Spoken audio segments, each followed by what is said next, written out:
Tasso, é um prazer de ter você aqui no programa, com todos os teus conhecimentos e tua sapiência para nos manter e informar ao público, principalmente sobre um assunto tão de moda que está hoje em dia, a reposição hormonal. Eu lembro que até o ano 2002, não repor hormônio ao paciente era considerado imperícia, imprudência e negligência. Em 2002 é publicado um trabalho na revista Lancet chamado Woman Health Initiative, Iniciativa da Saúde da Mulher, e onde aparece, apesar de todas as contradições do trabalho, que podemos comentá-lo na medida que a gente for tocar o assunto, aparece que os hormônios estariam associados com um aumento da incidência de câncer de mama. Em 2002, então, o mundo se apavora, todas as mulheres pediram para trocar os hormônios, parar de usar hormônios, e aí os hormônios bioidênticos começam a ganhar espaço. Eles já existiam 4, 5 anos antes no mercado, e aí começam a ganhar no mercado com a ideia, são parecidos a do corpo e, por tanto, são seguros. Bom, para você ter câncer, você não precisa nem fazer reposição, basta ter teus próprios hormônios. E a parte dos hormônios, eles não são cancerígenos, não? Eles aceleram processos pré-estabelecidos. Mas como eu não sou o entrevistado, sou o entrevistador, então agora vou passar a Tasso. Como você vê hoje, comparado àquele estudo de Women Health Initiative, como você vê em uma forma geral, o comportamento dos médicos em relação ao processo de envelhecimento, a pré-menopausa, pré-climatério, climatério, até nos homens, na andropausa, existe uma moda de chips e de injeções e de transdérmico e de dar hormônios para todos. Existem escolas que ensinam a dar até hormônios com 20 anos, com 15 anos, ao cachorro, para que viva ao mesmo tempo que o cara que está vindo a consultar. Então, primeiro dá uma imagem geral de como você que está intimamente ligado a essa área, como você vê o mercado hoje nesse sentido? Maravilha. Antes de mais nada, gostaria de agradecer pelo convite. Para mim é uma honra.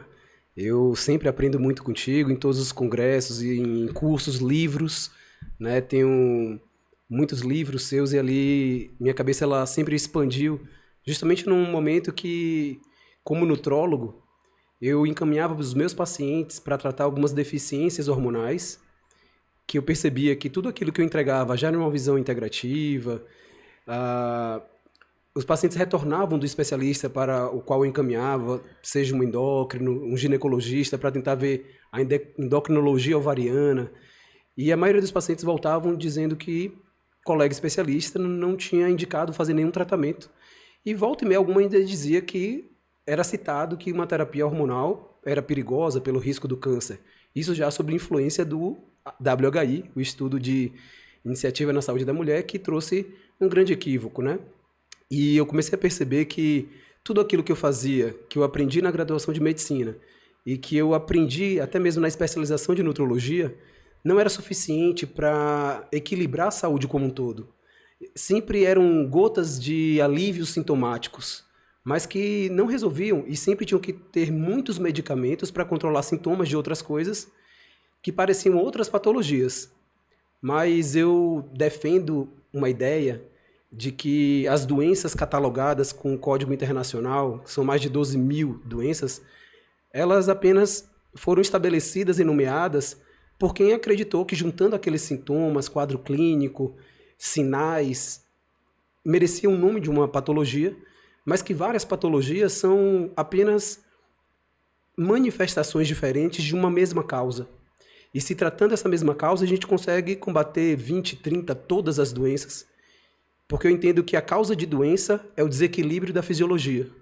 Toda vez que nós reequilibramos a fisiologia, o funcionamento mitocondrial, níveis hormonais, ciclo circadiano, nós devolvemos fisiologia e eu acredito que não há espaço, ao mesmo tempo, no mesmo tecido e célula, para ter fisiologia e patologia caminhando juntas. Então, a minha busca para entregar uma saúde 360 que é muito além de combater uma doença ou meramente os sintomas dessa doença, me fez buscar algo que pudesse reequilibrar essa saúde como um todo. E aí foi onde surgiu a minha busca como nutrólogo pela endocrinologia. E eu comecei a estudar, a fazer muitos cursos. Foi quando eu conheci o professor Ítalo Rachid, inclusive, em 2011. E a partir dali comecei a entender com mais profundidade, porque nós sabemos que na graduação de medicina não se fala nem superficialmente sobre deficiências hormonais e necessidade de reequilíbrio. E quando se fala isso dentro de uma especialidade, é sempre pelo viés comercial. Então, para mim, o meu interesse de aprender mais sobre hormônio foi pelo interesse de quem já estava frustrado. 9 anos trabalhando em UTI, eu trabalhei como intensivista por 9 anos, e frustrado de seguir os protocolos à riscas e ter os desfechos mais diversos com meus pacientes. Os pacientes que eu não entendia porque eu conseguia melhorar a condição de alguns, prolongar a vida, mas não uma vida com qualidade, prolongar às vezes sofrimento.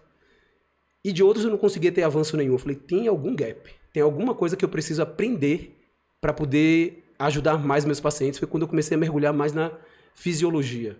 Eu comecei a tentar entender melhor aquela fisiologia e buscar formas de devolver, inclusive com a prática ortomolecular, com a visão do que acontece dentro das células, com as vitaminas, com tudo aquilo que a gente aprende a modular molecularmente o indivíduo. Eu tive uma maior clareza e eu acredito que um caminho melhor para trilhar dentro da terapia hormonal. E aí, comecei a entregar na prática melhores resultados do que aqueles que eram orientados pelos especialistas, que eu buscava ajuda.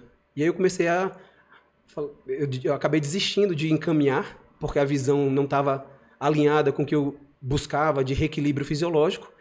E foi quando eu comecei a me dedicar mais. E aí é um caminho sem volta. A gente começa, né? Tem a passagem bíblica que diz: e conhecereis a verdade vos libertará. Foi como eu me senti. Eu me senti livre de algumas amarras e preconceitos que até hoje eu não consigo entender como esse estudo WHI ele conseguiu ter uma repercussão tão grande sendo tão falho na sua conclusão. É uma coisa que não é difícil para nenhuma pessoa que não precisa ter um mestrado, doutorado, ter uma vida acadêmica para entender a falha metodológica e a conclusão inadequada. Como que se utilizam algumas outras substâncias, estrogênio equino, a equilina, o acetato de medroxiprogesterona, isso que foi utilizado aumentou o risco relativo do câncer de mama, mas o que foi proibido foram os nossos hormônios. E até hoje é vendido em farmácia Premarin e Depo-Provera, as substâncias utilizadas no WHI. Então é uma coisa que eu não consigo compreender. Aquilo que foi utilizado, que disse aumentar o risco, é vendido até hoje. O reequilíbrio hormonal com os hormônios bioidênticos foram temidos e proscritos no mundo inteiro por conta de uma conclusão inadequada. Então, para mim, não tem cabimento e, na verdade, revela muito sobre a visão do médico, da maioria dos médicos no mundo hoje.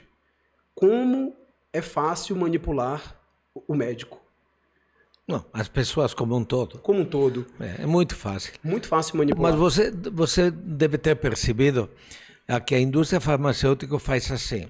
O estudo foi bancado pelo governo americano.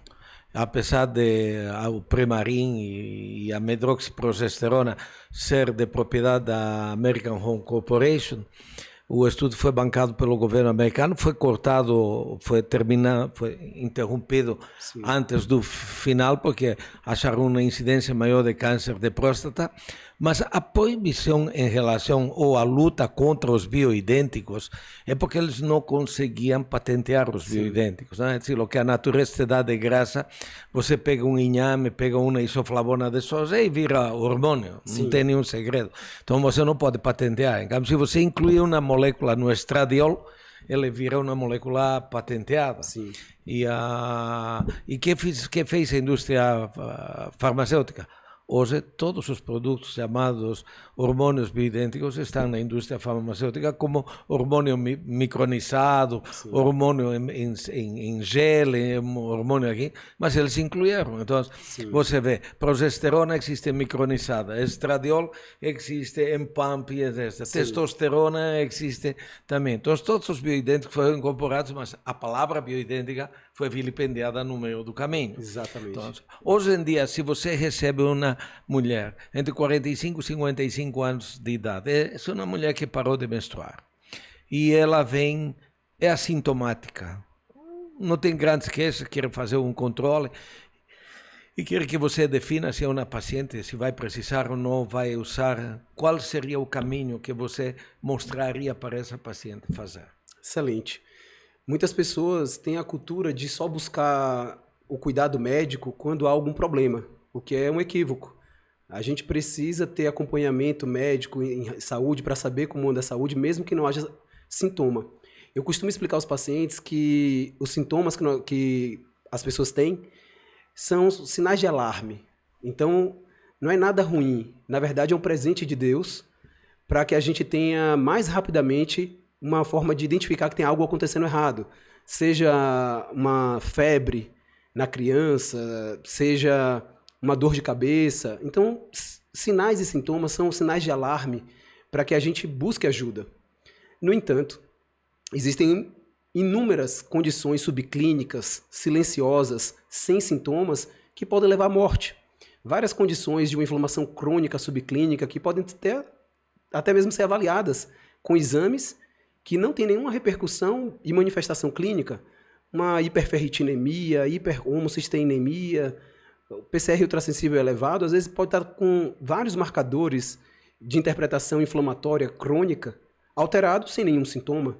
Mas esse indivíduo pode estar correndo risco de morrer pelo que mais mata no mundo, que é as doenças coronarianas, o infarto agudo do miocárdio, por exemplo, de uma forma silenciosa. Então, o que eu explico, utilizando essa analogia, é que as mulheres que têm uma deficiência hormonal ovariana, que estão já no período da perimenopausa, no climatério, ou um pouquinho antes até mesmo, num processo inicial de uma predominância estrogênica que geralmente antecede a menopausa, essa fase do climatério, eu explico que pode ser muito mais perigoso não ter o hormônio, ou os sintomas, desculpa, do que aquela pessoa que tem, que geralmente ela é induzida a buscar um tratamento, uma solução do problema.